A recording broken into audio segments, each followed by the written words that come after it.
You know those moments when the universe decides to rip off your Band-Aid using a wrecking ball instead of just pulling quickly? That was my Tuesday afternoon in Westbrook, Connecticut, when a rusty nail didn't just puncture my tire. It popped the bubble of my entire marriage. There I was, stranded outside Primrose Elementary with a flat tire and an increasingly irritated attitude, watching minivans piloted by soccer moms navigate the pickup line with military precision. My Volvo, the sensible car my husband Lawson insisted we buy because it's the safest vehicle on the road, Octavia, was now about as mobile as a concrete block, and the roadside assistance guy kept promising he was just 15 minutes away for the past hour. If I had $1 for every time a man promised he was almost there, I'd have enough money to hire a full-time chauffeur. I was killing time scrolling through emails on my phone when a familiar Audi pulled into the school's parking lot. My first thought wasn't suspicion. It was confusion. Lawson should have been closing that career-making deal in Hartford, the same deal that had kept him working late for the past 3 years? The same deal that was apparently so complicated it required overnight stays and weekend work sessions? That deal. From behind my tinted windows, I watched as my husband, the man who had told me that morning he probably wouldn't be home until midnight, walked confidently toward the school's entrance.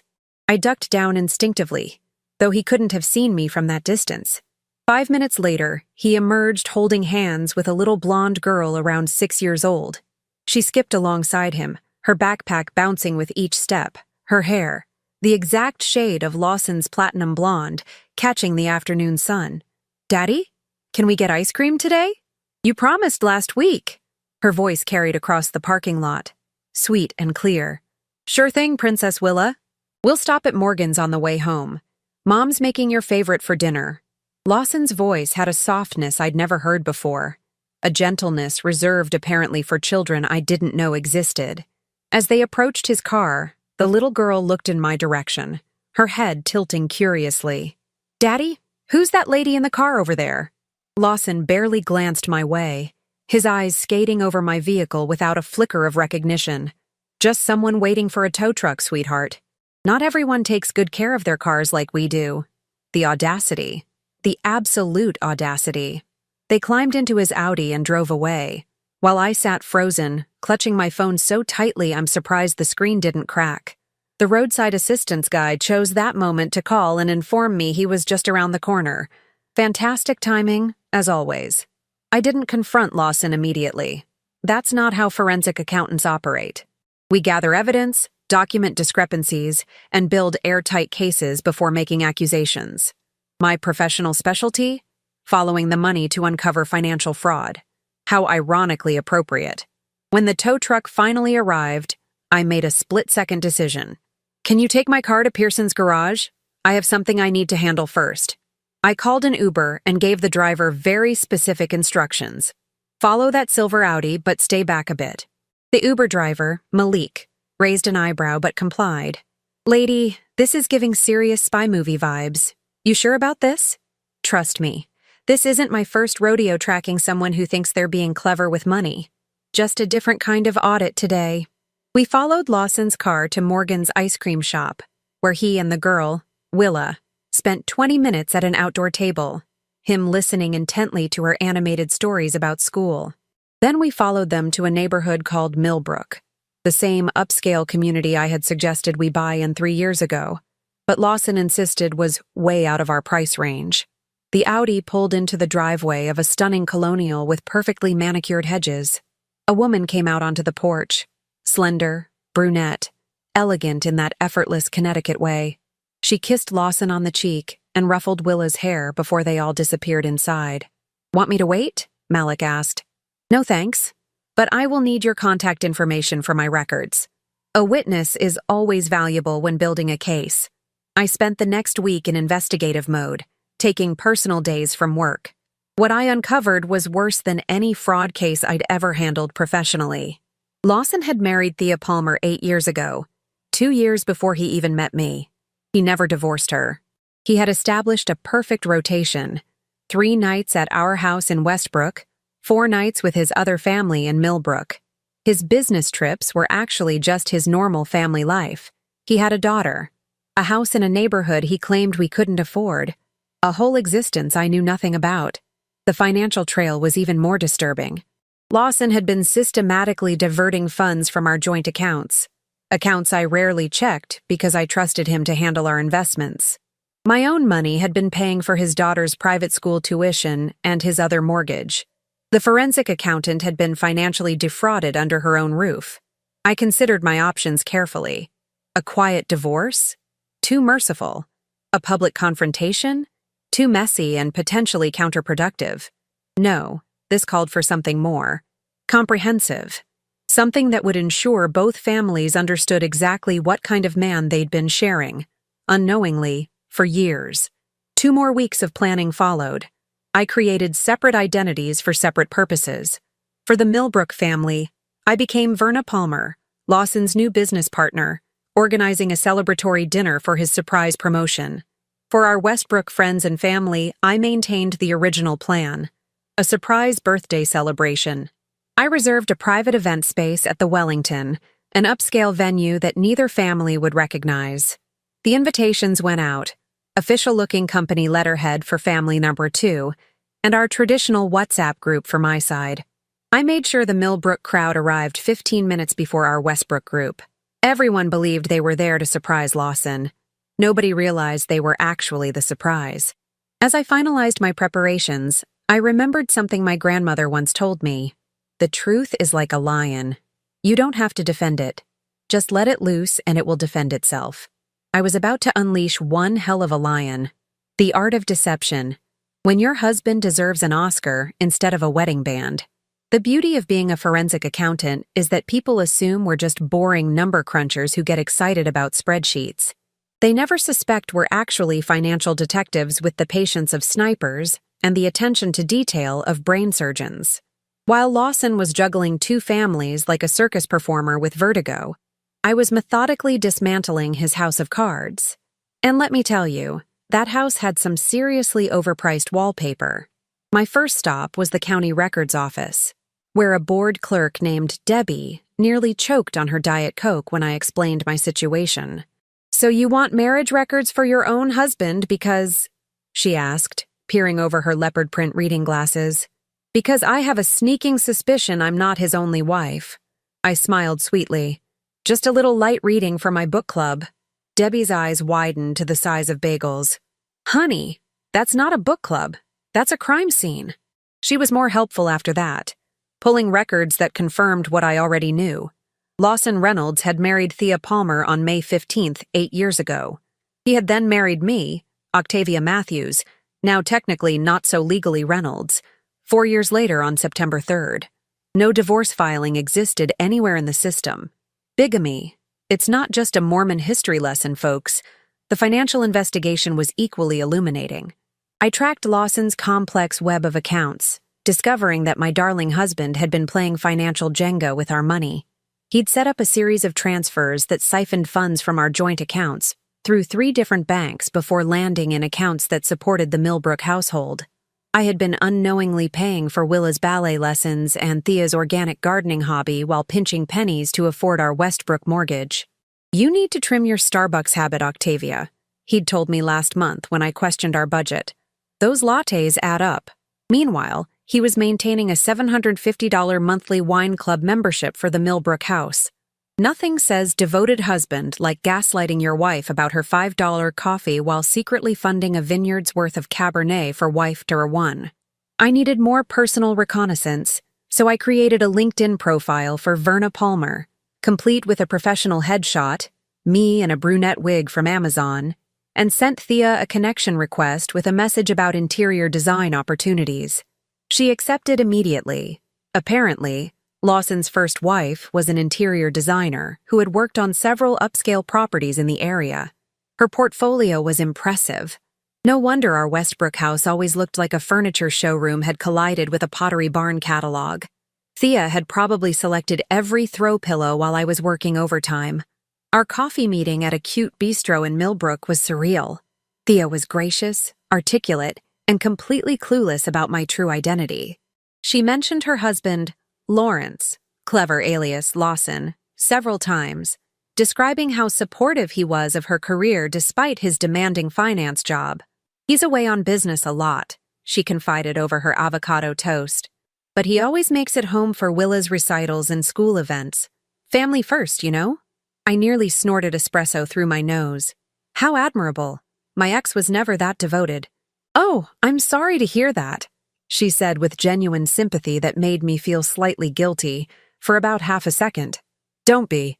Best mistake I ever unmade," I replied with a smile that would have made Lawson's blood pressure spike if he'd seen it. The most fascinating discovery came when I casually asked about her home renovation projects.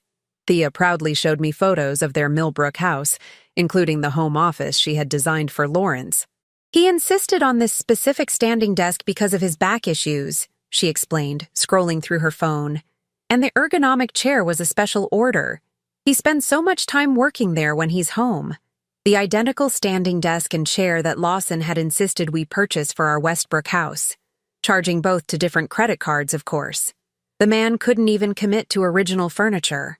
What truly turned my simmering rage into a full boil was discovering that Lawson had created a trust fund for Willa using money from the inheritance I received when my father passed away 2 years ago.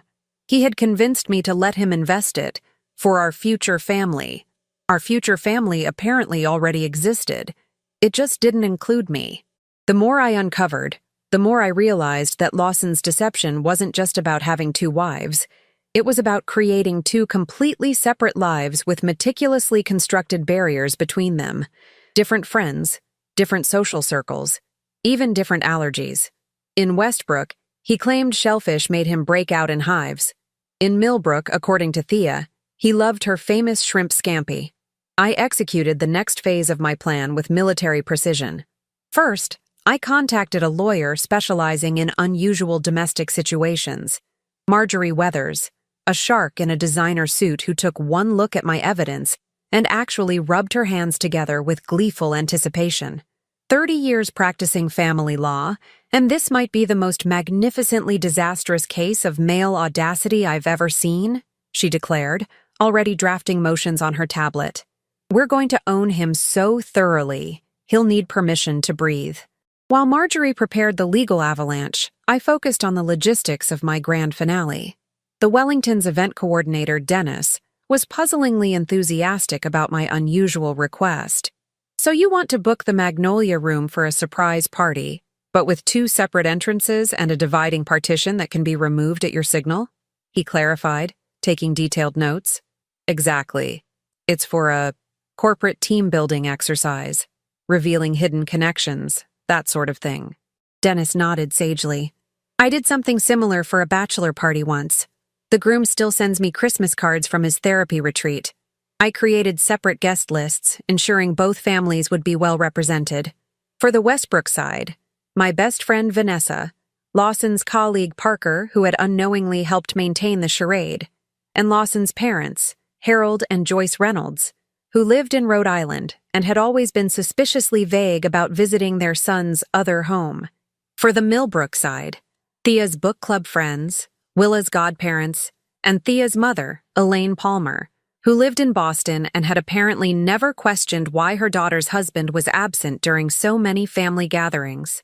The evening before the event, Lawson called to tell me he'd be working late again and might need to crash at Parker's place if the client dinner ran too long. I pictured him saying something similar to Thea on his other phone. "No problem, honey." "I understand completely," I assured him, my voice dripping with manufactured sweetness.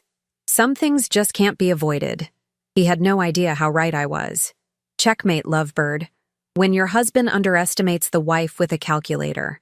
The morning of the event, a crisp Saturday in late October, I woke up with the serene clarity of someone who has calculated every variable in an equation.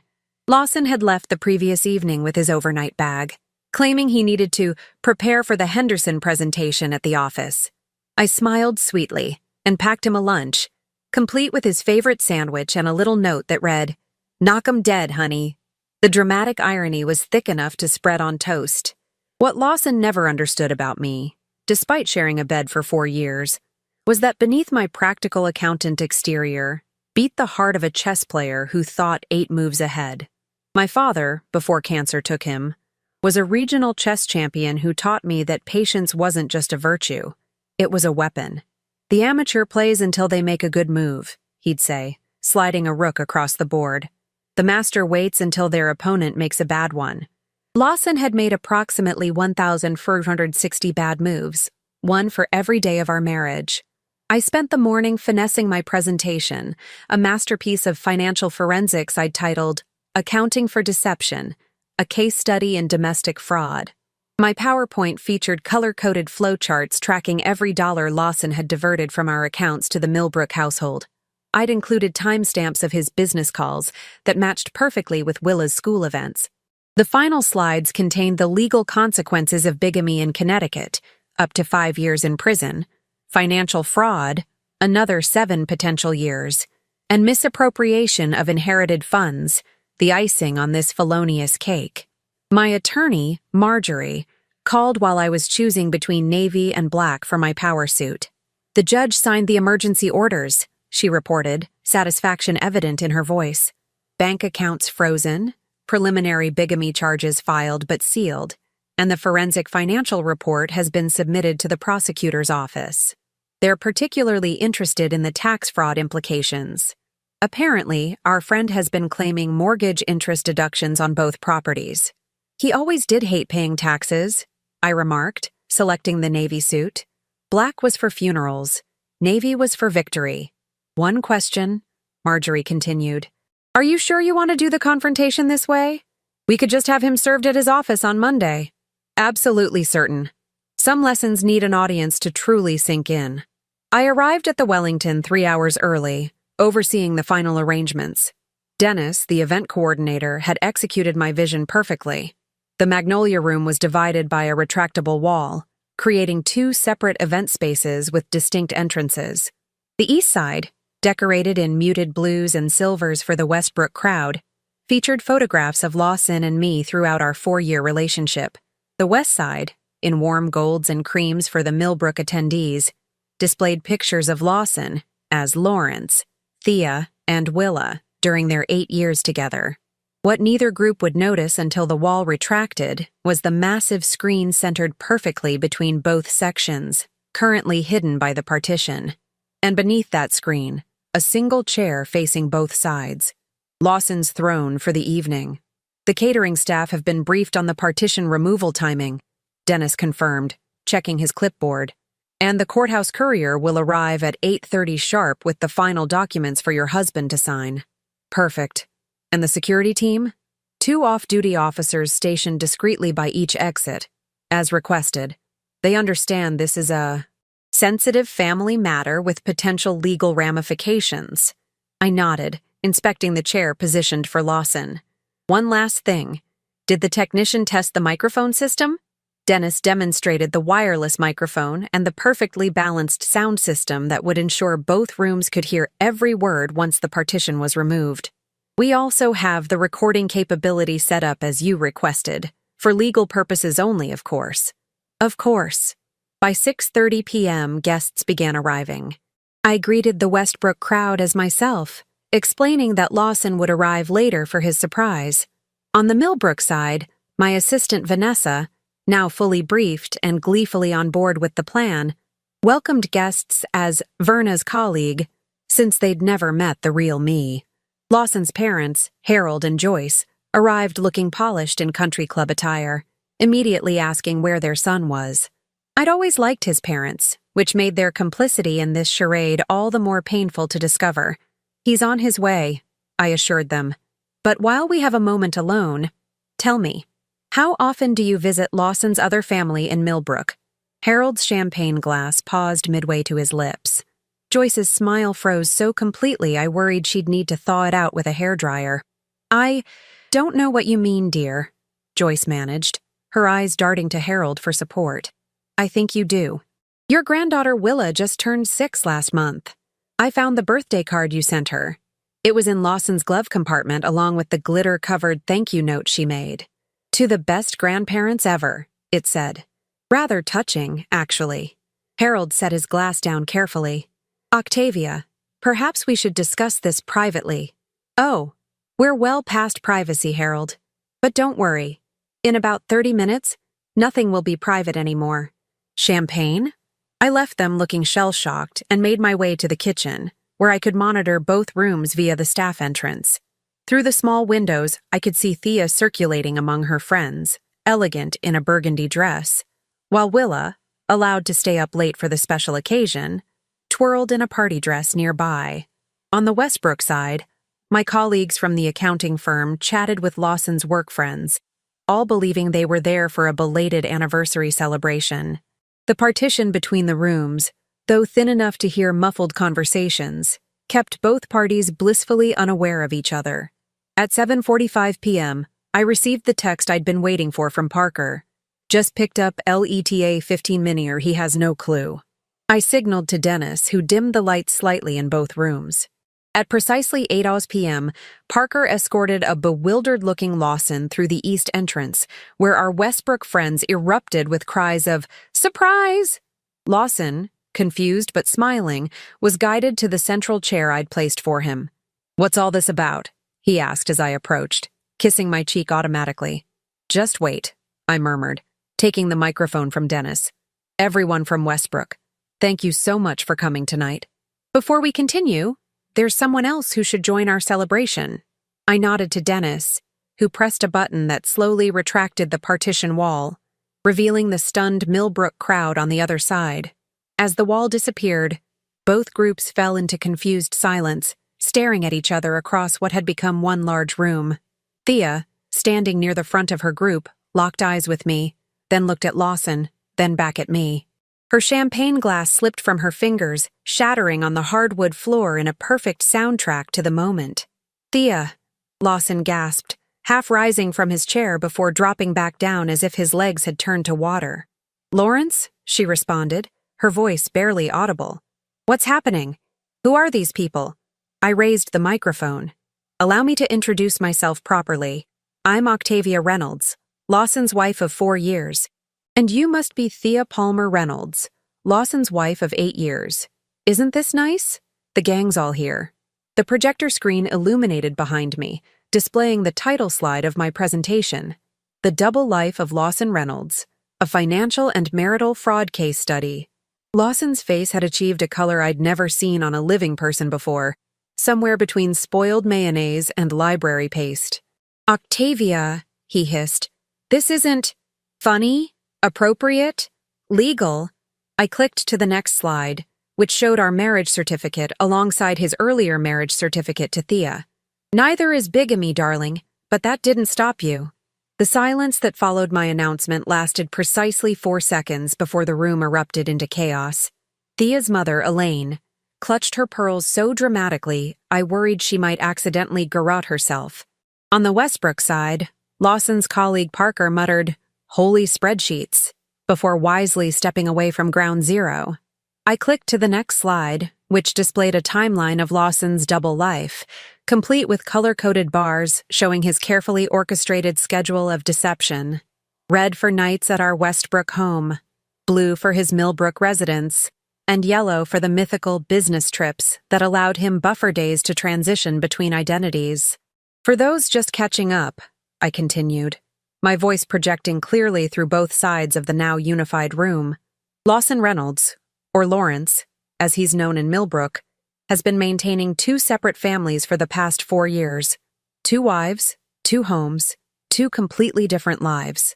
The only thing we shared was our bank account, or rather, the transfers from my accounts to subsidize his other household." Lawson finally found his voice, standing on wobbly legs like a newborn giraffe. "This is completely—" "Choose your next word carefully," I interrupted, "because untrue would be perjury, and we already have enough felony charges pending." From the Millbrook crowd, Thea stepped forward, her face a masterpiece of controlled fury. "Lawrence, what is happening? Who are these people? Why is she calling you Lawson?" "Thea, baby, I can explain," he began, his voice cracking like a 13-year-old's. "Oh, this should be fascinating," I interjected, leaning against the podium. "Please, explain to both of your wives how you've managed to be in 2 places at once for 4 years. The financial world might want to patent your cloning technology." Thea turned to me, her designer composure crumbling. You're really his wife? Legally? Well, technically no, I admitted. Since he was already married to you when he married me, our marriage is void under Connecticut law, which makes this grand theft rather than community property division. Lawson's parents had retreated to a corner, attempting to blend into the wallpaper. Little Willa, confused by the adult tension, tugged at her mother's dress. Mommy, why is Daddy in trouble? And why is that lady talking about him? That innocent question seemed to crystallize something in Thea. She straightened her shoulders, handed Willa to her friend, and strode toward Lawson with the determination of someone approaching a cockroach that needed squashing. Were you ever going to tell me? Or was the plan to just continue this circus indefinitely? She demanded. Lawson looked frantically between us, his eyes darting for an escape route that didn't exist. It wasn't supposed to be like this. Things just happened. I clicked to the next slide, displaying his meticulously organized calendar with scheduled time for both families. Things don't just happen with this level of planning, Lawson. You maintain 2 separate cell phones, 2 email accounts, 2 wardrobes, and even 2 allergy lists. You told me you were deathly allergic to shellfish while apparently enjoying Thea's shrimp scampi on the regular. You're allergic to shellfish? Thea asked, momentarily derailed. He's not, I clarified. He's only allergic to truth, commitment, and apparently, monogamy. The next slide displayed the financial flowcharts tracking every dollar Lawson had diverted from our accounts to support his Millbrook life. The gasps from both sides of the room were audibly satisfying. As you can see, I explained, pointing to the largest transfer, Lawson used my inheritance from my father's passing to establish a college fund for Willa, while telling me we needed to wait a few more years to start our own family because of financial constraints. Thea's face registered genuine shock. You paid for Willa's college fund? I thought that came from Lawrence's bonus. He's never received a bonus over $5,000, I informed her. I checked with HR last week. Your husband, our husband, has been playing financial musical chairs with our money for years. Lawson attempted to regain control of the situation. Everyone needs to calm down. This is a private matter that doesn't need an audience. Private? Thea and I responded in unison, exchanging a look of perfect understanding. Nothing says private matter like a second secret family, I added, clicking to a slide showing the mortgage documents for both properties. Or claiming mortgage tax deductions twice on your federal returns. I'm sure the IRS will appreciate your creativity. The courier Dennis had mentioned arrived right on cue, a young woman in a formal pantsuit carrying a leather portfolio. She approached Lawson with professional indifference. Mr. Reynolds, I have legal documents requiring your immediate signature. She opened the portfolio on a nearby table. These include acknowledgement of asset freezes, bigamy charges, financial fraud allegations, and tax evasion notifications. Lawson stared at the documents like they might bite him. I'm not signing anything without my lawyer. That's your prerogative, the courier replied coolly. However, I'm required to inform you that your assets have already been frozen pending investigation, and the prosecutor has scheduled your arraignment for Monday morning. These are merely notifications, not requests. While Lawson sputtered through what appeared to be all 5 stages of grief simultaneously, Thea turned to me with unexpected composure. How long have you known? She asked. 3 weeks, I replied. Flat tire outside Primrose Elementary. I saw him picking up Willa. Thea nodded, processing this. Then she removed her wedding ring and placed it in her champagne glass, which she handed to Lawson. Consider this my formal response to whatever this has been. Not to be outdone, I projected the final slide. Screenshots from the neighborhood social media group where I'd shared a condensed version of Lawson's double life 30 minutes earlier. The post already had 347 comments and 89 shares. Your real estate broker called while I was setting up, I informed him. Apparently, potential buyers are concerned about purchasing property from someone facing criminal charges. He suggested a 40% price reduction if you want to sell before the assets are potentially seized. Lawson collapsed back into his chair, the portrait of a man watching his carefully constructed house of cards being demolished by a financial hurricane. You've ruined me, he whispered. Correction, I replied, switching off the projector. You ruined yourself. I just did the accounting.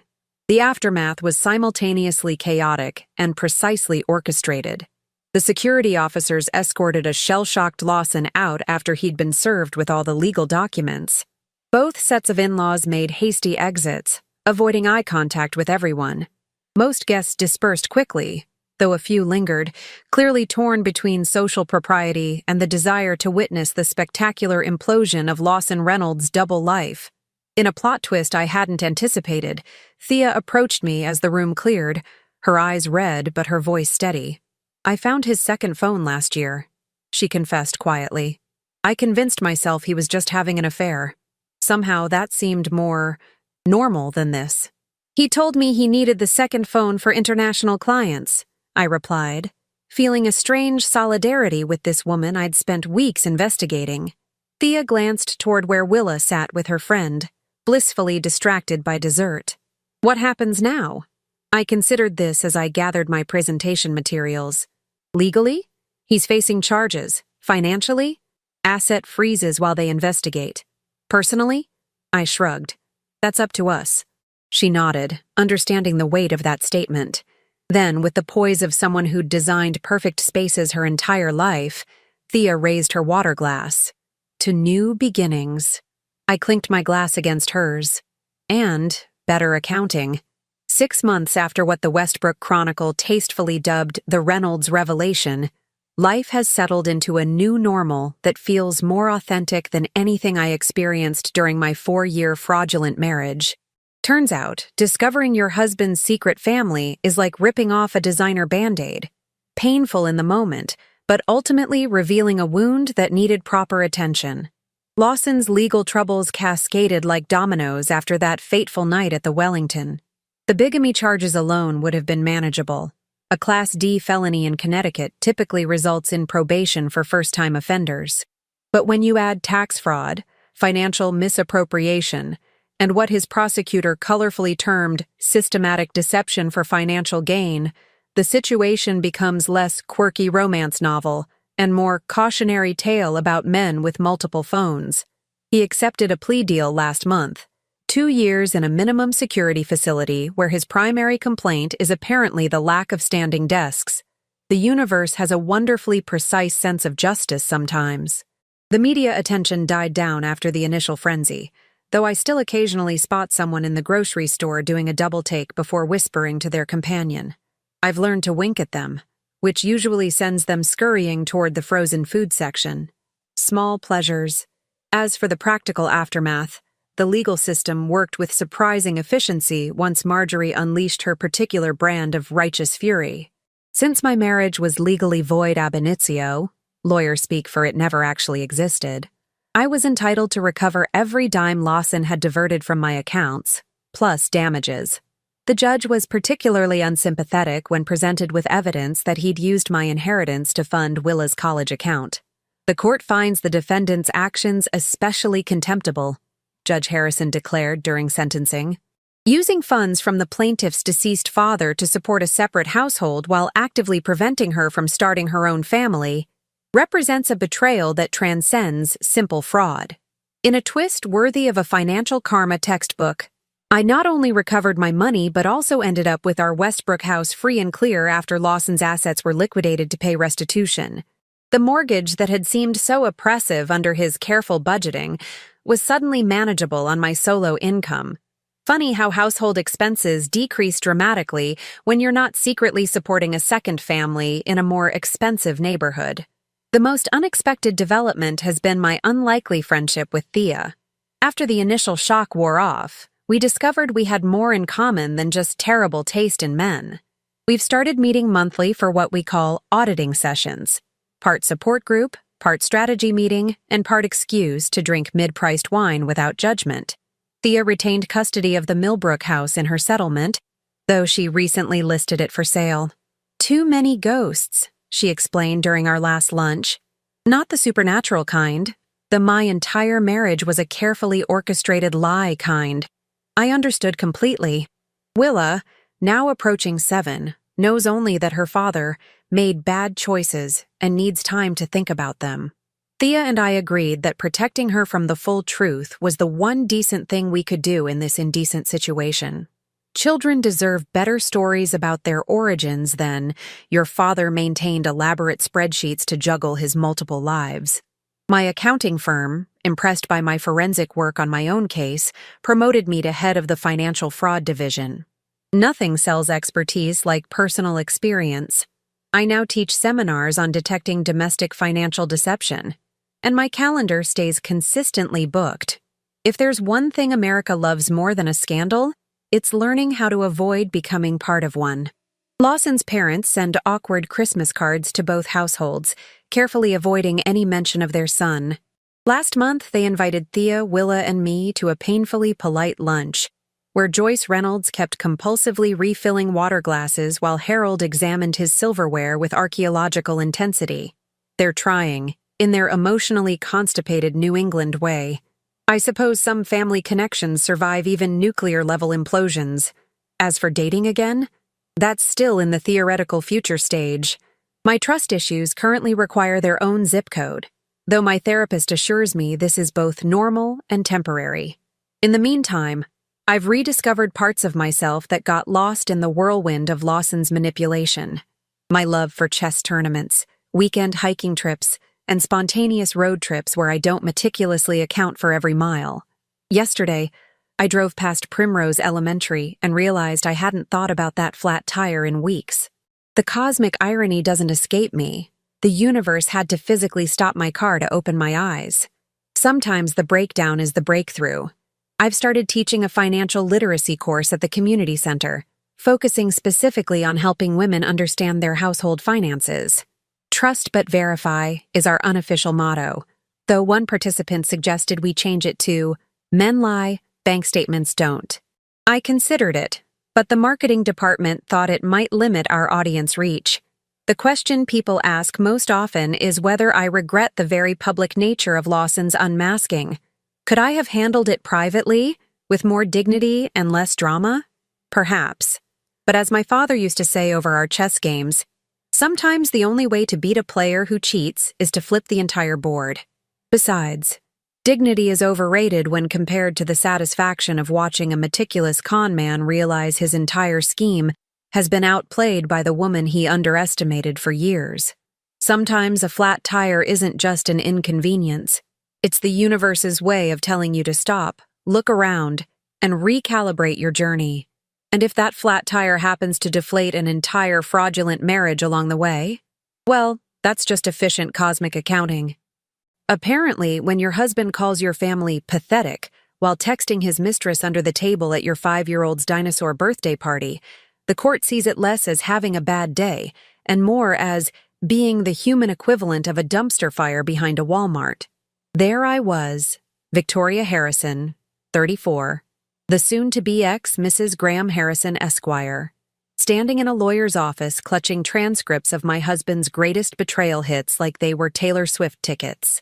7 years of marriage reduced to evidence exhibits A through Z, an alphabet of adultery with a side of financial fraud. It all started at Ethan's 5th birthday party, where I'd transformed our backyard in Lakewood Heights, Austin's most pretentious gated community, where the HOA once fined someone for having wind chimes that disrupted the neighborhood's acoustic aesthetic, into a paleontologist's dream. I'd spent 3 weeks crafting papier-mâché volcanoes and digging up my flower beds to create fossil pits, essentially trading my landscaping for my son's momentary happiness. You know, standard American motherhood.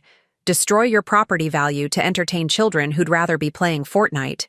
Graham arrived 43 minutes late, because apparently, I'll be there at 2 means I'll finish having lunch with my assistant, then swing by the office to send some emails, then stop for a Starbucks, and saunter in when the party's half over, in husband language.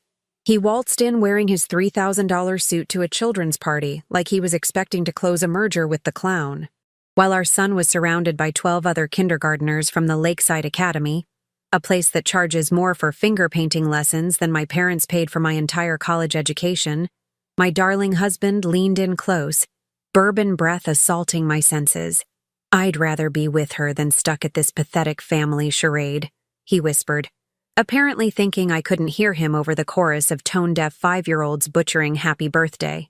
What Graham didn't know, because observational skills aren't covered in law school, was that the silver pen in my cardigan pocket wasn't a writing instrument, but a $29.99 voice recorder from Amazon.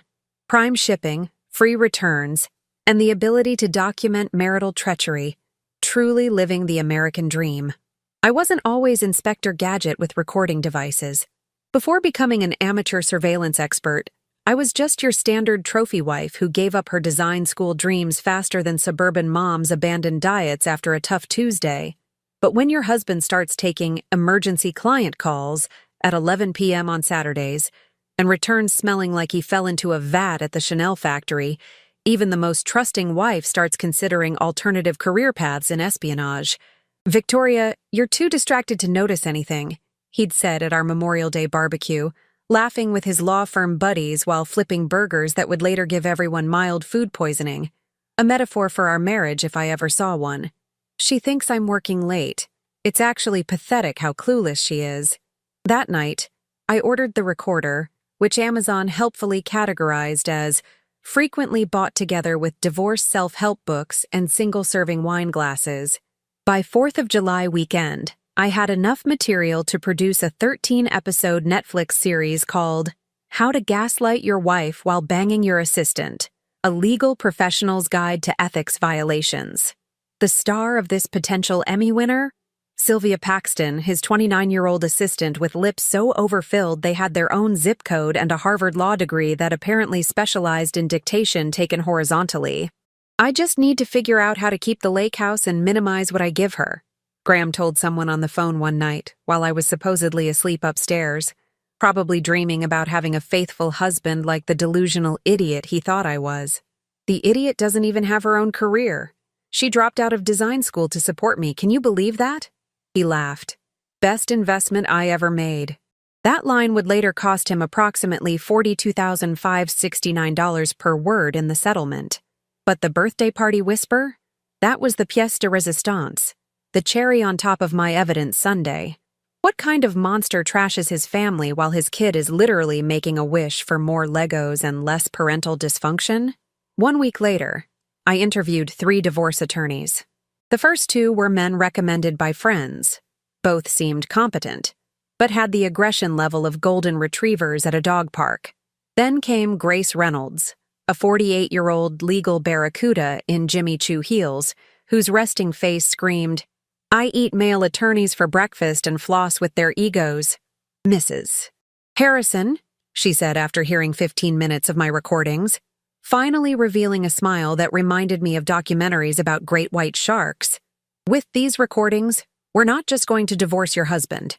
We're going to make him wish he'd chosen a career in fast food management." The plan was brilliantly simple. File for divorce requesting full custody, 70% of our assets, including the precious lake house that Graham loved more than possibly his own mother, substantial alimony, and funding for me to finish my design degree. The recordings would be our nuclear option if he contested anything. Mutually assured destruction, but with only one party getting mutually assured. When Graham was served papers at his downtown office, timed perfectly to arrive during his big client meeting because Grace had the pettiness of a scorned teenager but the strategic mind of a chess champion, he called me laughing. "Victoria, what is this? 70%? Full custody? Are you delusional? No judge would ever—" "Check your email, Graham," I interrupted, my voice calmer than a meditation app narrator who's secretly on Xanax. The line went silent as he presumably opened the audio file I'd sent, the one where he detailed to his golf buddy how he'd been moving money to a separate account for Sylvia's condo down payment. The silence lasted so long I wondered if he'd had a stroke. Career-ending emails tend to have that effect. "This is illegal," he finally sputtered, his lawyer voice cracking like a teenager asking someone to prom. "Texas is a one-party consent state, darling. I consented to record my own conversations. Maybe you should have paid attention in law school instead of wondering which interns would be easily impressed by a mediocre man with a good tie collection." 3 days later, Graham and his attorney, a normally aggressive litigator named Barrett whose online bio described him as relentless, but whose current expressions suggested recently colonoscoped, sat across from Grace and me. I'd never seen Graham's forehead vein throb quite so impressively. "Ms.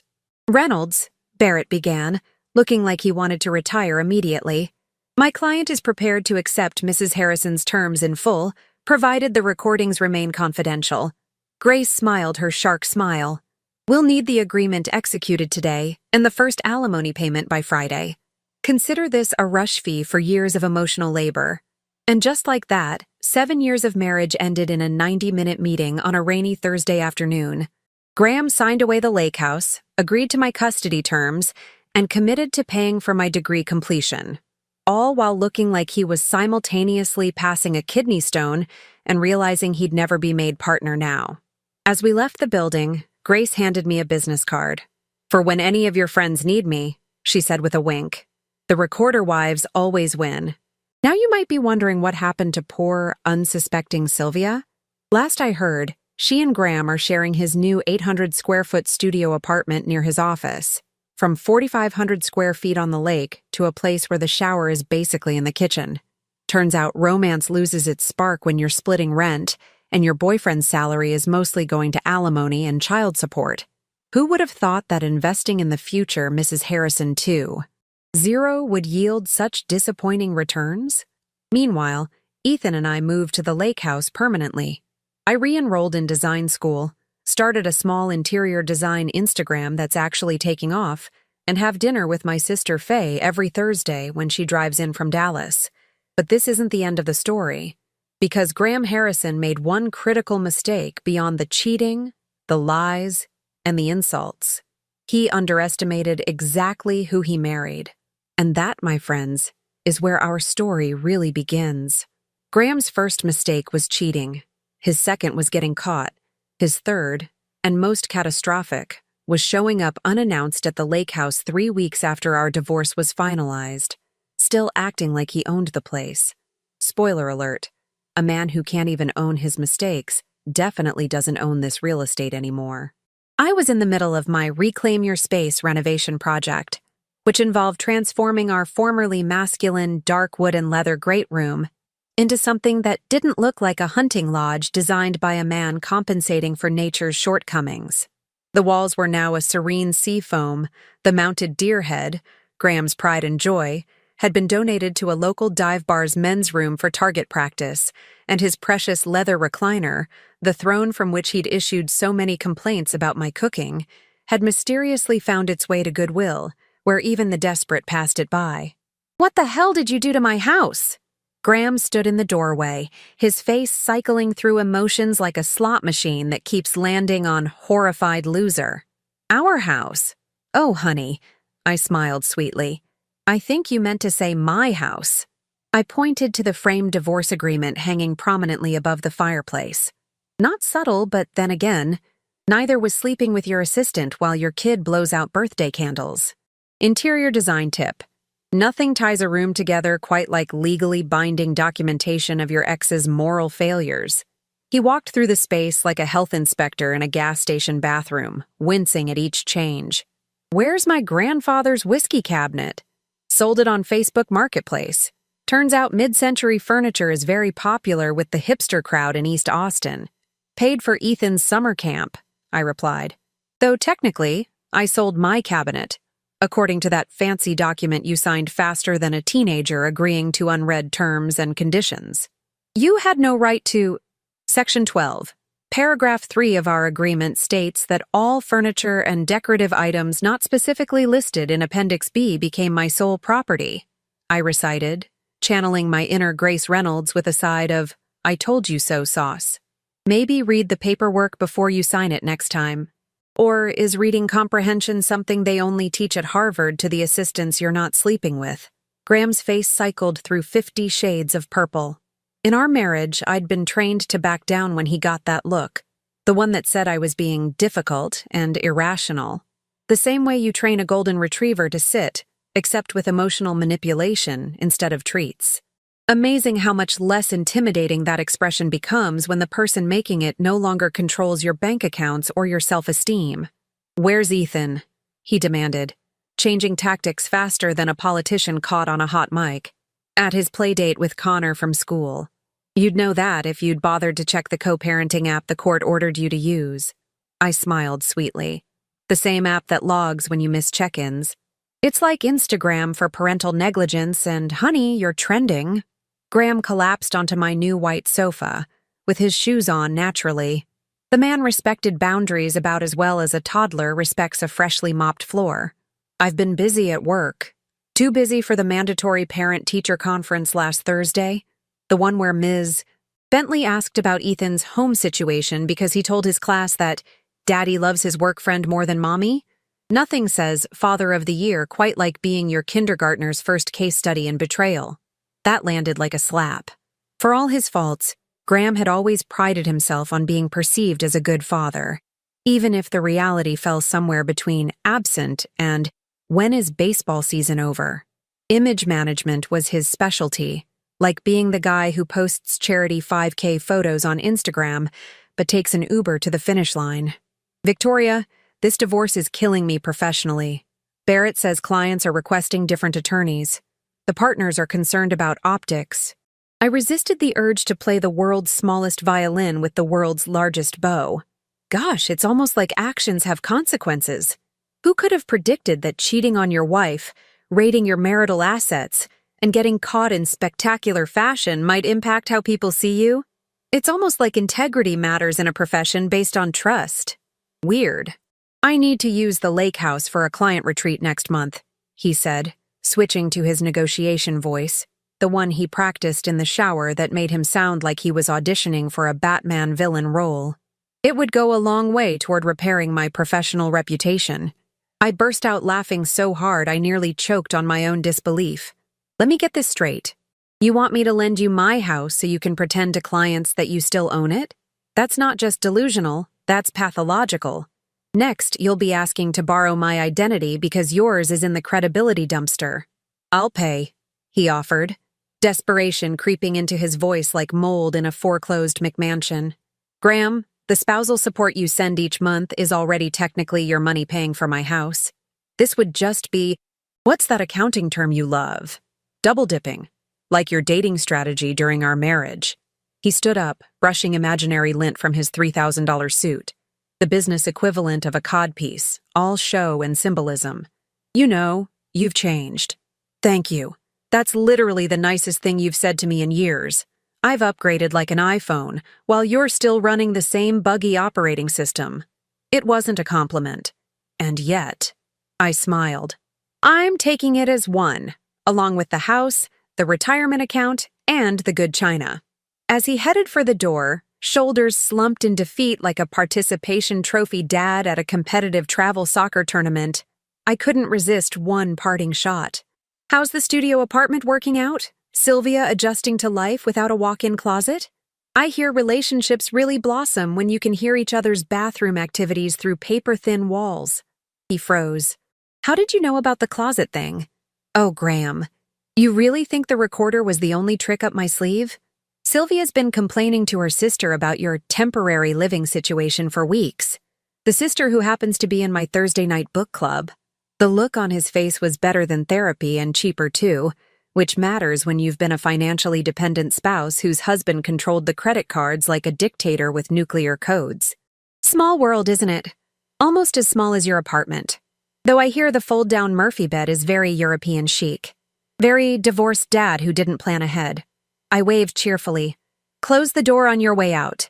The AC bill is astronomical this time of year, though I suppose you wouldn't know, since your new place is the size of our old guest bathroom. After he left, I poured myself a glass of the expensive Cabernet I'd been saving for a special occasion. Like watching my ex-husband realize that karma doesn't just exist in Instagram captions. 7 years ago, when I dropped out of design school to support Graham's career, I thought I was investing in our future.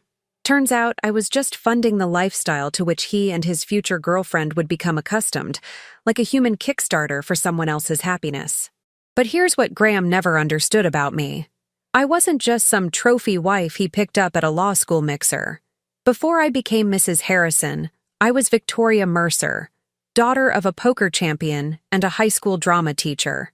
I learned bluffing from my dad and performance from my mom.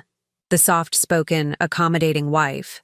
That was just a role I played because it made life easier, like pretending to enjoy Graham's friends or his performance in bed. Until it didn't. The Monday after Graham's surprise visit, I received a call from Diane Harrison, my former mother-in-law, and the woman who once told me at our rehearsal dinner that Graham could have done better, but at least you're pretty enough to distract from your limited accomplishments. Victoria, dear, she began, as if we were still family and not two people connected by mutual disdain and legal documents. Graham says you're being unreasonable about the lake house. The summer gala has always been held there. It's tradition. The summer gala, the annual Harrison family event where Boston-level old money pretended they were genuinely happy to see each other while passive-aggressively comparing vacation homes and children's accomplishments. I'd spent 7 years being critiqued on everything from my table settings, so creative for someone without formal training, to my interesting choice of career sacrifice. Not many women these days are brave enough to admit they prefer dependency. Tradition is such a lovely word for repeating the same mistakes over and over while expecting people to be grateful for the privilege, I replied. Unfortunately, the house is being renovated all summer. Such a shame. The contractors are already behind schedule, like Graham was for most of our marriage milestones. You can pause renovations for one weekend, she insisted with the entitlement of someone who's never heard the word no without immediately asking for a manager. Could, but won't. By the way, how's Sylvia? Graham seemed so concerned about her adjustment to downsized living. Must be difficult going from aspiring trophy wife to studio apartment dweller. Like going from Bergdorf's to TJ. Max without passing go. The silence on the other end was delicious, like a calorie-free dessert made of pure satisfaction. You know about her? Diane finally asked, her voice higher than her champagne standards. Diane, everyone knows about her. Your son isn't exactly a master of discretion. He's about as subtle as a rhinestone codpiece at a funeral. I could practically hear her pearls being clutched through the phone. The Harrison family operated on one key principle. Appearances matter more than reality. You could be miserable, unfaithful, or morally bankrupt. Just don't get caught and make the family look bad. It's the WASP version of snitches get stitches. We should discuss this in person, she said finally, probably already planning which emotional manipulation tactics would work best with direct eye contact. Why? So you can offer me money to play nice and preserve the precious Harrison name? No thank you. I've already cashed in all my pretending to like you people chips. Victoria, be reasonable. I was reasonable for 7 years. Now I'm something much better. I'm free. It's like kicking off uncomfortable Spanx at the end of a long day. Except the Spanx was your son's expectations and the day lasted 7 years.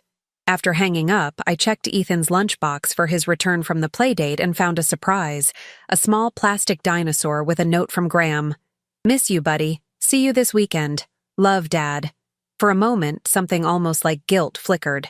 Then I remembered Graham checking his phone during Ethan's school play, missing his son's first swim competition for a work emergency, aka hotel rendezvous with Sylvia, and telling our 5-year-old to man up when he cried after falling off his bike. I placed the dinosaur on Ethan's bed where he'd find it. Whatever my feelings about Graham, Ethan deserved a relationship with his father, even if that father had a lot of growing up to do himself. Like the kind of growing up most people accomplish before reproducing, not after being court-ordered to take parenting classes. What I didn't know then was that Graham's surprise visit and Diane's call weren't random events. They were reconnaissance missions. The Harrisons were gathering intelligence, assembling allies, and preparing for war, like a waspy version of Game of Thrones, but with passive-aggressive brunch invitations instead of dragons. And I had just shown my hand. The first sign of trouble arrived in my inbox at 6:42 a.m. on a Tuesday morning, exactly 1 month after Graham's lake house ambush. The email was from Meredith Caldwell, Ethan's school principal, a woman who wore her Ivy League education and marathon completion times as accessories more prominently than her designer scarves. Mrs. Harrison, we need to discuss some concerning payment issues with Ethan's enrollment for the upcoming school year. Please call my office at your earliest convenience. I nearly spit out my coffee. the overpriced single-origin Ethiopian blend that was one of the few bougie habits I'd kept from my Graham's arm candy days. I'd paid Ethan's tuition for the entire year, $32,000, which is what some people spend on cars, but in Austin's elite education circle, barely covers the cost of teaching 5-year-olds to say namaste after yoga and gracias after organic Taco Tuesdays. When I called the school, Meredith's assistant put me straight through. In private school hierarchy, this is the equivalent of being rushed past the velvet rope at a club. Either you're very important, or there's a PR disaster brewing with your name on it. Victoria, this is awkward, Meredith began, her voice dripping with that uniquely Texan blend of sweetness and judgment that could give you diabetes and depression simultaneously. We received notification from Graham's attorney that he's contesting the use of joint funds for Ethan's education. The payment has been flagged, and we cannot process Ethan's enrollment until this legal matter is resolved. That's impossible. The divorce agreement specifically covers educational expenses, and the money came from my personal account, not a joint account. I have the receipts, both literal and figurative. I understand, but Mr. Harrison's attorney provided documentation suggesting those funds were improperly obtained. Our hands are tied until we receive court clarification. My blood pressure skyrocketed like Bitcoin in a Musk tweet. And when exactly did you receive this notification? Last Thursday, 5 days ago. They'd waited until the last possible moment before school enrollment closed to drop this bomb. Classic lawyer tactic. Create a time crunch that forces your opponent into panic mode, like a Black Friday sale combined with an IRS audit.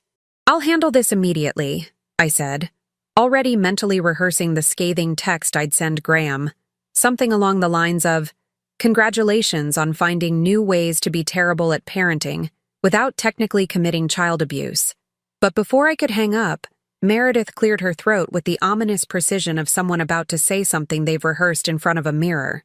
There's one more thing.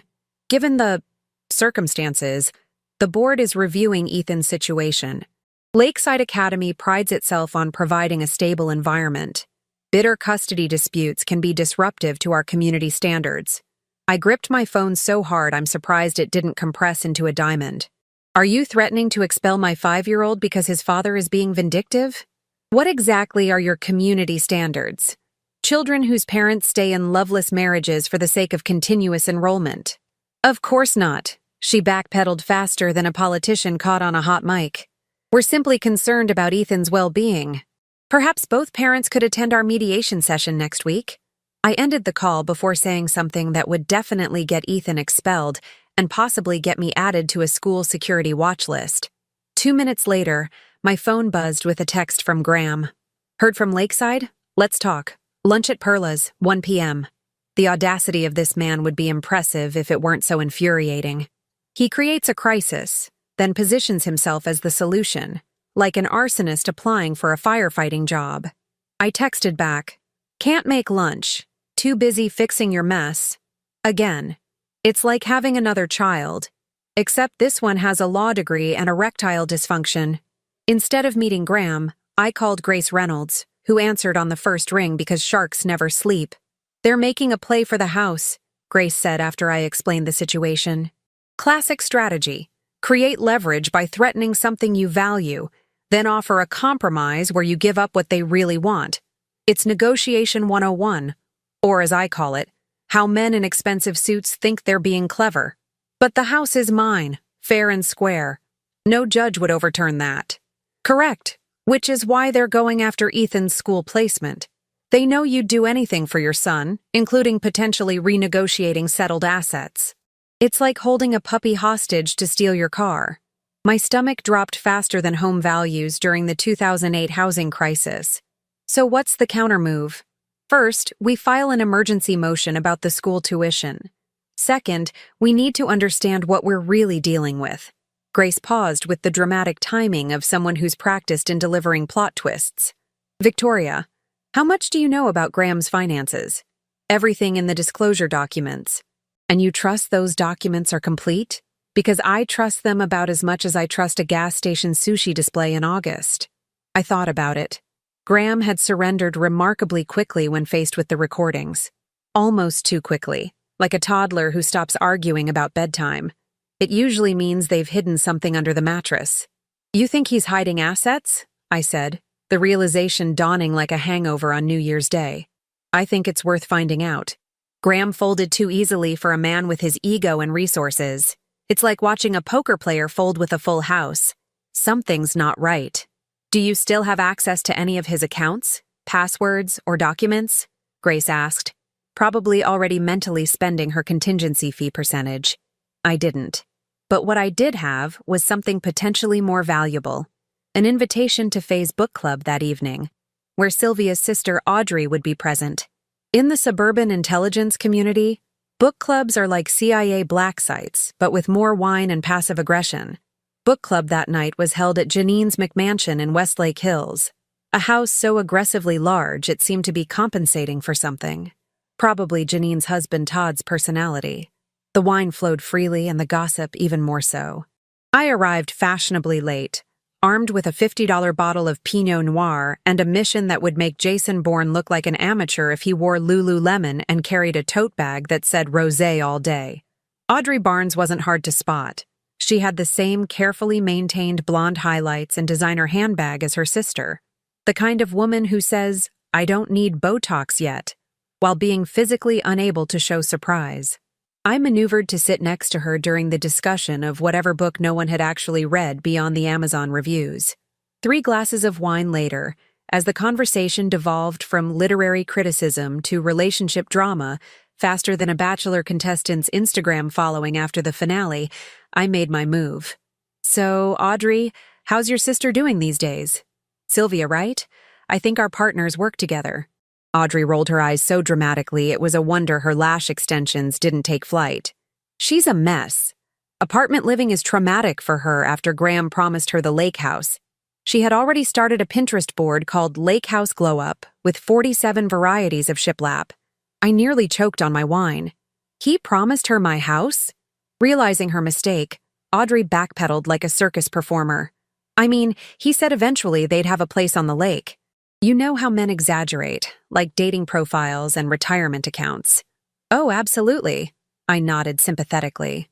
Men like Graham are always making promises they can't keep, like fidelity, financial security, and basic human decency. Audrey leaned in, lowering her voice to a volume that was still perfectly audible to everyone pretending not to listen. Right? Sylvia was counting on becoming a partner's wife, not struggling to pay the bills because all his money goes to his ex. She had to cancel her monthly Botox appointment. Her forehead actually moved last week. It was disturbing. I matched her conspiratorial tone. That must be tough for her. I'm sure Graham has a plan, though. He always does. Like a cartoon villain, but with better suits and less self-awareness. The offshore thing better work out. That's all I'm saying. She's already put deposits down on the wedding vendors. Non-refundable. The Driscoll in December isn't cheap, and she's already had 3 dress fittings. Her stress eating is becoming a problem. She's up a whole size. Jackpot. I felt like I'd hit the divorce discovery lottery without having to pay my lawyer to dig through financial statements. I kept my expression neutral while internally doing cartwheels. Men and their financial schemes. So complicated. It's like they think moving money around is the same as being smart. By the time I left book club, I had 3 critical pieces of information. Graham had offshore accounts he hadn't disclosed in the divorce. He and Sylvia were engaged with a December wedding planned, and they were planning to celebrate at the Driscoll Hotel, Austin's most expensive venue, where the cheapest champagne costs more than my first car payment. All this while claiming poverty when it came to his son's education. I called Grace from my car, which still had the new leather smell that came from being part of my divorce settlement. I need a forensic accountant, immediately, like, someone stole the nuclear codes immediately. Grace delivered as promised. By Friday, we had Randall Piven, financial investigator extraordinaire who specialized in high-conflict divorces with sneaky spouses, as he described it. He looked like an accountant from Central Casting, down to the bow tie and glasses, but spoke like a man who hunted financial fraudsters for sport. Based on what you've told me and the patterns in his disclosed finances, I'd estimate we're looking at anywhere from $3 to $5 million in hidden assets, Randall said during our meeting. casually dropping a number that made me wish I'd asked for more in the original settlement. But proving it requires documentation that would make a Vegas magician reveal his secrets. Which I don't have, I admitted. Not yet, Grace corrected with the confidence of someone who's seen behind the curtain at the financial Oz. But Graham's arrogance will be his downfall. Men like him get sloppy when they think they've won. They're like villains who monologue instead of just shooting the hero.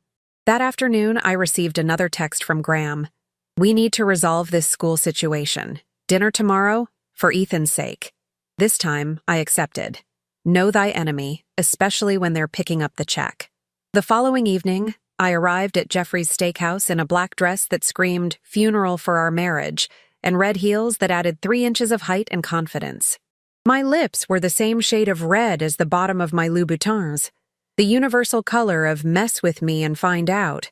Graham was already seated at a corner table, looking smug as ever, like a man who thought he'd successfully hidden his hand despite playing with his cards facing outward. You look nice, he offered as I sat down. Divorce agrees with me. It's like shedding 185 pounds of dead weight without having to do keto. He chuckled as if we were old friends sharing an inside joke, not a man who had once described me to his golf buddies as his starter wife. Victoria, this whole situation has gotten out of hand. I'm willing to make the school issue disappear if you'll be reasonable about the lake house. Reasonable how? I asked, recording every word on my trusty Amazon pen, which was quickly becoming my favorite appliance, outranking even my Vitamix. The family has used that property for generations. My parents helped with the down payment. It's a Harrison legacy. That you signed over to me, willingly and with legal counsel present, unless your pen was filled with invisible ink or your brain was temporarily possessed by a ghost with poor negotiation skills. He leaned forward. Because you backed me into a corner with those recordings. But now I'm offering a fair compromise. Let me buy the house from you. Market value plus 10%. You take the cash, I take back what's rightfully mine, and Ethan stays at Lakeside. Everyone wins, except possibly whatever decorator convinced you seafoam green was appropriate for a lake house living room. I took a sip of the absurdly expensive bourbon he'd ordered me, savoring the moment like a cat watching a mouse walk into a trap. That's a generous offer, Graham. Just one problem. What's that? It doesn't account for the offshore accounts in the Caymans. What is that? 3 to 5 million? That's a lot of cocktails with little umbrellas in them. His poker face was impressive. I'll give him that. But the slight twitch of his left eye, his tell since law school and the same one he had when he claimed my meatloaf was delicious, gave him away. I don't know what you're talking about. His voice had the same authentic ring as a telemarketer claiming to be from the IRS. $3 to $5 million, Randall estimates. Money that should have been disclosed during our divorce proceedings. Money that, when reported to the Texas Bar Association, might raise some uncomfortable questions about an attorney violating financial disclosure laws. I hear they take a dim view of lawyers who treat ethics like optional extras at a car dealership. Graham's confident facade cracked just enough to reveal the panic underneath, like a beauty queen's smile when her double-sided tape gives way. You're bluffing. I smiled and stood up, dinner barely touched. You know what I learned from my poker champion father, Graham? Always know when to hold 'em, when to fold 'em, and when to walk away from a man who thinks hiding assets is easier than being honest with his wife of 7 years. I dropped my napkin on the table like I was dropping a microphone. This is me, walking away. You have 48 hours to drop the school tuition issue, permanently, before I file my motion detailing your creative accounting practices. I hear judges love financial fraud almost as much as they love attorneys who practice it. Victoria. Oh, and give Sylvia my congratulations on the December wedding. The Driscoll is gorgeous that time of year. All those Christmas decorations really dress up the ballroom. Though I hear deposits are non-refundable if the groom is disbarred and possibly incarcerated. Such a shame. I'm sure that Pinterest board was really coming along. As I strode out of the restaurant, heels clicking emphatically against the marble floor like a countdown to Graham's professional demise, my phone buzzed with a text from Grace. Randall found something. Big. Come to the office first thing tomorrow. The game was changing. Graham thought he was launching an offensive, but he didn't realize he'd been playing defense all along. like a man bringing a butter knife to a gunfight and thinking he was overprepared. Grace's office smelled like expensive leather and victory at 7:30 the next morning. Randall was already there, spreading documents across the conference table like a forensic accountant's version of Christmas morning. He had the gleeful look of someone who'd just found Jimmy Hoffa's tax returns. The offshore accounts were just the appetizer, he announced without preamble. The main course is much more interesting, and unlike Graham's cooking, it's actually substantial. He slid a folder toward me. Inside was a document titled Harrison and Associates, Client Trust Account Records. I don't understand, I admitted, scanning pages of numbers that might as well have been hieroglyphics to my design-oriented brain. Your ex-husband has been borrowing from his clients' trust accounts to fund his lifestyle with Sylvia, Randall explained, using air quotes so dramatic they deserved their own Broadway show. Weekend trips to Napa, that 3-carat diamond ring she's been flashing around town like she's signaling aircraft, even the deposit on their wedding venue, all paid with other people's money. It's like Robin Hood, if Robin Hood stole from regular people to give to his girlfriend's jewelry collection. My jaw literally dropped. Even I hadn't thought Graham would cross that line. Cheating on your wife? Sadly common, like bad Wi-Fi or disappointing movie sequels. Stealing from clients? Career suicide wrapped in prison orange. How much? I asked. Just over $2 million, Grace answered, her shark smile making an appearance. Which he's been temporarily replacing with funds from the Cayman accounts whenever audits happen, then moving back afterward. It's financial whack-a-mole with other people's retirement funds. That's embezzlement, Randall finished. And a one-way ticket to disbarment and possibly prison, or as I like to call it, karma's all-inclusive vacation package. Grace leaned forward, her eyes glittering with the focused intensity of someone who'd found a winning lottery ticket. Victoria, we have enough to not just win the tuition battle, but to completely destroy Graham professionally. The question is, what do you actually want? Total annihilation or strategic demolition? It was a fair question. Revenge had been sustaining me for months like an emotional IV drip, but was scorched earth really best for Ethan? For me? Did I want to be the ex-wife who sent her child's father to prison, or just the ex-wife who made sure he'd never financially recover from his own stupidity? I want 3 things, I decided. I want Ethan's school situation secured permanently. I want my fair share of those hidden assets. And I want Graham to experience the same humiliation he put me through, preferably in front of his country club friends who've been pretending not to see me at Whole Foods since the divorce. But, I added, I don't want to destroy Ethan's relationship with his father. Prison visits on alternate weekends aren't covered in our parenting plan. Grace nodded approvingly. Calculated justice, not blind vengeance. Let's make it happen. It's like the difference between using a scalpel and using a chainsaw. Both get the job done, but one leaves less splash damage. We developed what Grace called the triple threat strategy. First, file an emergency motion about the school tuition, with just enough hints about Graham's financial improprieties to terrify him like a teenager who hears a noise in the basement of a horror movie. Second, schedule a settlement conference where we'd reveal evidence of the offshore accounts, but not the client trust misappropriation. Third, keep the trust account information as our nuclear option. Leverage without detonation, like having a tiger on a leash but not letting it eat anyone. Yet, Graham's response came faster than even Grace anticipated. Within hours of receiving our motion, his attorney requested an immediate private meeting, with the urgency of someone who'd just discovered their pants were on fire. They're panicking, Grace observed, checking her watch. Good. Panic makes men in expensive suits sign expensive agreements. The meeting was scheduled for the following day at Graham's attorney's office. When we arrived, Graham looked like he hadn't slept in days, his usually immaculate appearance noticeably disheveled, as if he'd been dragged through a hedge fund backward. Barrett, his attorney, kept checking his watch nervously, probably calculating his hourly rate against his client's rapidly diminishing future. Let's cut to the chase, Barrett began, a bead of sweat forming on his upper lip. My client is willing to withdraw all objections to the tuition payment and sign a stipulation that he will never contest any educational expenses for Ethan in the future.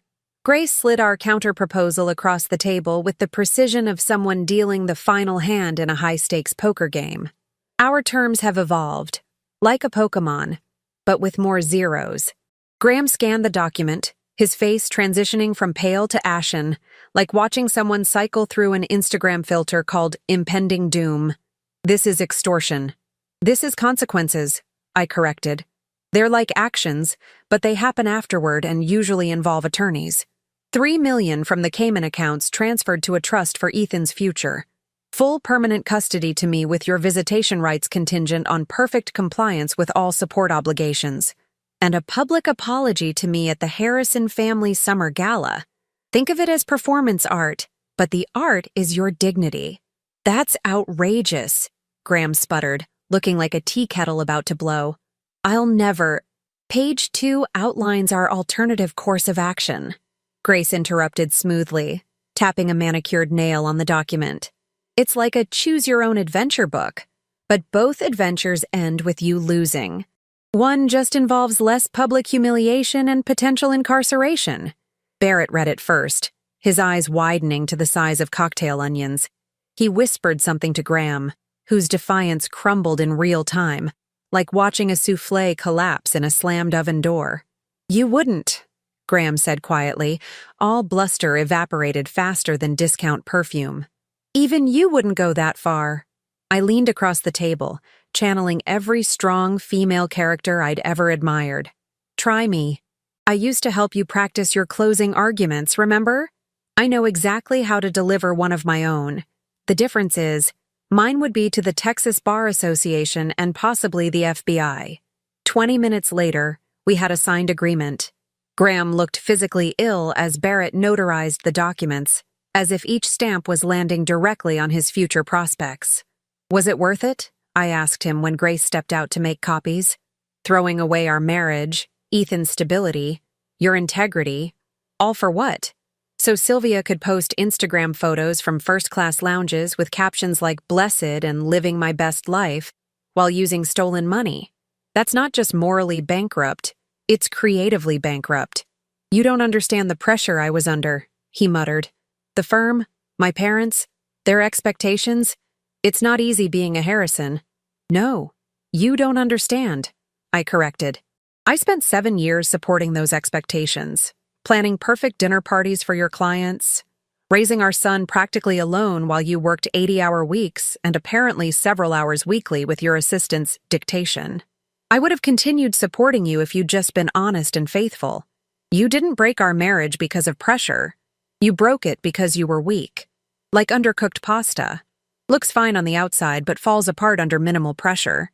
His lack of response was all the confirmation I needed. Silence from Graham Harrison was rarer than a humble influencer. The Harrison Summer Gala was scheduled for the following Saturday at the downtown Four Seasons, since the lake house was unfortunately unavailable, which is how Diane Harrison described my refusal when talking to her country club friends, as if my home had developed sentience and decided to be difficult. I arrived wearing a red dress that cost exactly 1 week of Graham's spousal support payments. Sometimes revenge is best worn on the body. Diane Harrison nearly swallowed her pearl necklace when she saw me, clutching her champagne flute like it might save her from drowning in social embarrassment. Victoria, this is a family event, she hissed near the champagne fountain, her smile frozen like she'd been Botoxed mid-grimace. Yes, and until your son has our divorce agreement modified, I'm still technically family. Like that weird uncle no one talks about but who still shows up for Thanksgiving. I clinked my glass against hers. Cheers to traditions, and to prenups, which I'm guessing you wish Graham had insisted on. The ballroom was filled with Austin legal royalty, old money, and the social climbers who orbited them like desperate satellites. The air was thick with expensive perfume and thinly veiled judgment. Sylvia was notably absent. Apparently, a migraine had struck the moment Graham told her about the new financial arrangement. Amazing how fiscal reality can trigger instant neurological symptoms. At precisely 8:30 p.m., Graham clinked his glass for attention and took the small stage where the band had been playing. He looked like a man walking to the gallows in a designer suit, his smile as genuine as gas station sushi. "Want to thank everyone for coming tonight," he began, voice unsteady like a freshman at his first frat party. "And I need to take a moment to address something important." The crowd quieted, sensing drama the way sharks sense blood in water. "For those who don't know, Victoria and I are no longer together. What you may not know is that our separation was entirely my fault." He swallowed hard, Adam's apple bobbing like a fishing lure. "I betrayed Victoria's trust in the worst possible ways. I lied to her, cheated on her, and then tried to manipulate her after she rightfully divorced me. I was, to put it plainly, a complete jerk who didn't appreciate what he had." Murmurs rippled through the ballroom like waves at a particularly gossipy beach. Diane Harrison looked like she might faint, clutching Robert's arm with the desperation of someone watching their social standing plummet in real time. "Victoria has shown remarkable grace throughout this process," Graham continued, each word clearly painful, like pulling social thorns. "She's put our son's well-being first and demonstrated a level of integrity that I failed to match. I owe her a public apology and my eternal gratitude for not pursuing certain actions that my behavior would have justified, actions that would have had significant professional consequences." His parents exchanged alarmed glances that would have been appropriate if someone had just announced the building was on fire. They didn't know the details, but they understood enough to recognize the subtext. Their son had been caught doing something career-ending, and I had chosen not to pull the trigger. It was the country club equivalent of watching someone defuse a bomb on live television.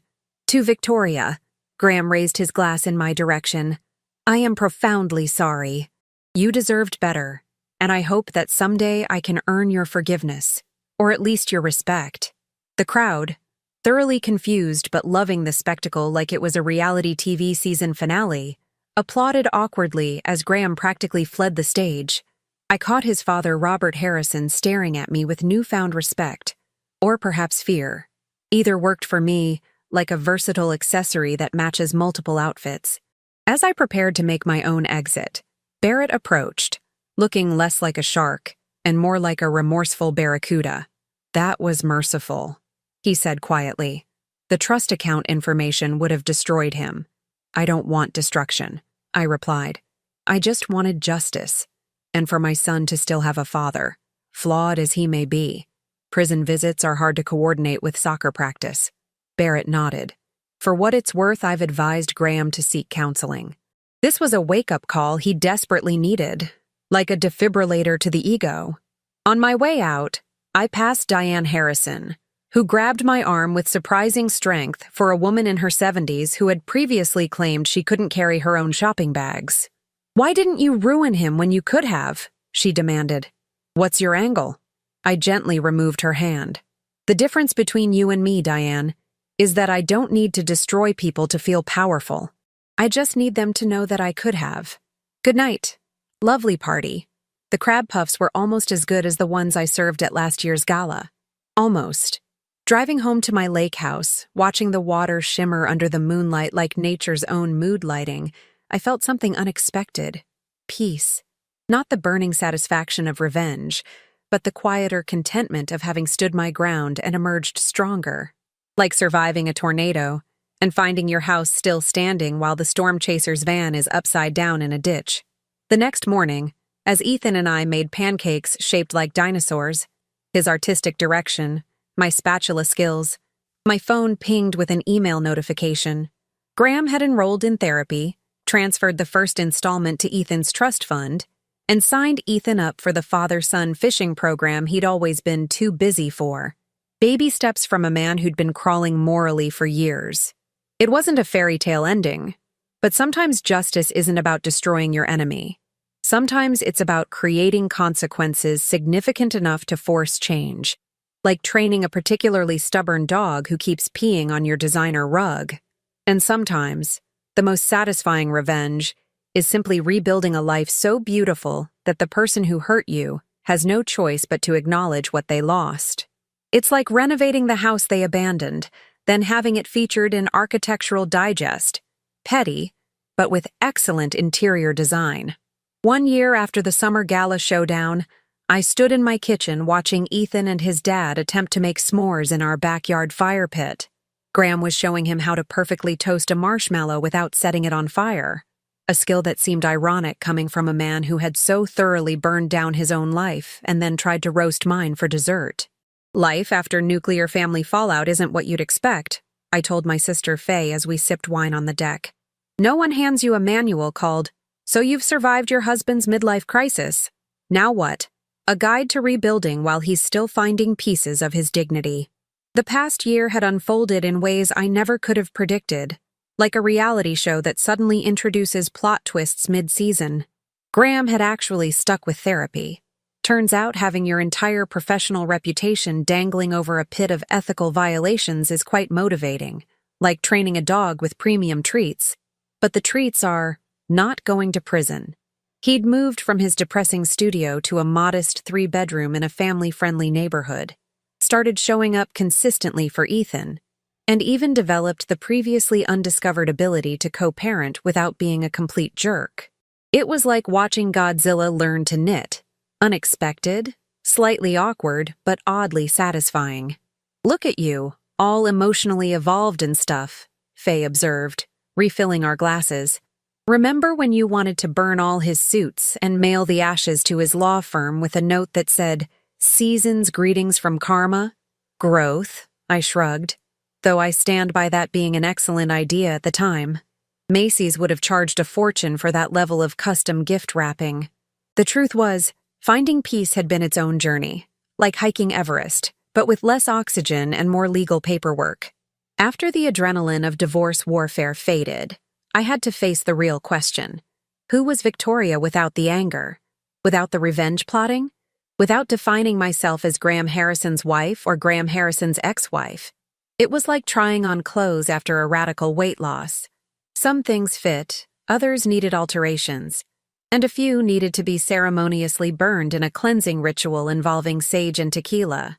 The answer emerged slowly through late-night design classes, weekend redecorating projects, and my now flourishing interior design business that had started with a single Instagram post of the renovated lake house. Divorce Revival Designs had become my accidental brand, helping women reclaim their spaces after relationship endings. Turns out there's a substantial market for turning masculine leather and darkness man caves into something that doesn't scream commitment issues and repressed emotions. I specialized in replacing deer heads with actual art and converting sports memorabilia rooms into spaces where adults might voluntarily gather. "Mom, Dad says we can take the boat out tomorrow if you're okay with it," Ethan called. Chocolate smeared across his cheek in a way that would have sent the old Graham scrambling for wet wipes and hand sanitizer, as if the child had been dipped in radioactive waste. "Sure, kiddo. Life jackets non-negotiable. Unlike your father's first marriage contract," I added under my breath. "You're really doing this co-parenting thing, huh?" Faye asked after Ethan returned to marshmallow duty. "Like, actually functional divorced parents? I thought that was a myth. Like Sasquatch or men who replace the toilet paper roll." "Weirdly, yeah. Don't get me wrong. I still occasionally imagine pushing Graham into the lake during handoffs, but Ethan deserves better than parents who can't be in the same zip code without World War III breaking out. Besides, revenge fantasies are exhausting. They're like spanks for your mind. They might make everything look better temporarily, but eventually you just want to take them off and breathe. Here's what no one tells you about life after revenge. The satisfaction fades faster than you expect, like a sugar high followed by the crash. But the peace that comes from making choices your future self would thank you for, that compounds like interest on a portfolio your ex-husband can't touch. Graham and Sylvia didn't last, shocking absolutely no one except possibly Sylvia, who seemed genuinely surprised that a man who cheated with her might not be relationship material. The wedding at the Driscoll was canceled after the financial revelations, and the non-refundable deposits became an expensive life lesson. Turns out, when the lake house, expense accounts, and dreams of being a power couple's trophy wife evaporated, so did her interest, like moisture on a hot Texas day. Last I heard, she'd moved to Houston with an oil executive 20 years her senior. Some people never learn, but at least she's someone else's life lesson now. Like a cautionary tale that keeps relocating. The Harrison family underwent its own recalibration. Diane still couldn't quite look me in the eye, but Robert had developed an unexpected respect for me, probably because I had the financial equivalent of nuclear codes and chose not to launch. He even asked for my help when they decided to modernize their downtown condo, though I suspect it was partly to monitor what I was doing with their lake house, and partly because Diane's decorating taste runs somewhere between stuffy colonial and dead monarch's palace. I recommended all-white furniture for their living room, I told Faye with a smirk, with their 5 dogs, and suggested white carpet for good measure. You're evil. I love it.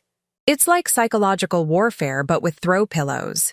Grace Reynolds and I still meet monthly for martinis, a tradition that feels both celebratory and slightly conspiratorial. She says my case study is now part of her strategy sessions with new clients. The Harrison method, how to win without annihilation. I'd be lying if I said that didn't stroke my ego just a little, like being featured in a textbook about successful revenge served at exactly the right temperature. As for me, I'm dating again, cautiously, skeptically, and with far better boundaries than a heavily fortified international border. His name is Leo. He's a widowed architect with a daughter in Ethan's class, and he thinks my sarcasm is charming rather than unbecoming of a Harrison wife. The first time he said he was running late for our dinner reservation, I felt that old suspicion rising, but he was actually just running late. Imagine that. Not cheating, not lying, just genuinely stuck in traffic without an ulterior motive. It was so normal it felt revolutionary. Victoria, Graham called from the fire pit. We're out of chocolate, rookie mistake. Check the pantry, top shelf behind the healthy snacks. The hiding spot works because you've never once looked there. It's like putting something in plain sight, but the plain sight is a vegetable.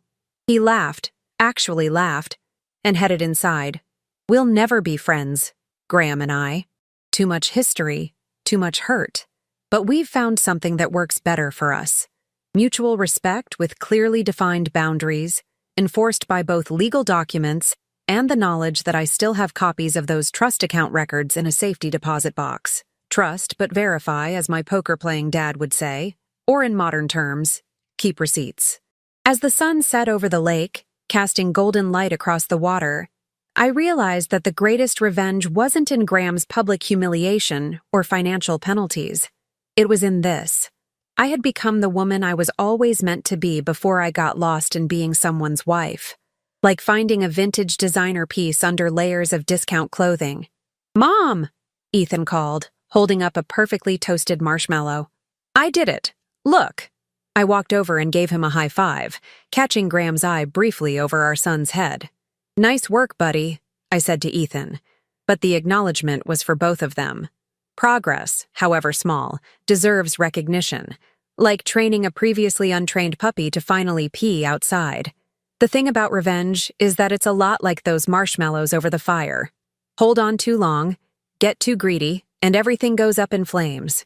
But know when to pull back, and you end up with something unexpectedly sweet, even if it's not what you originally planned.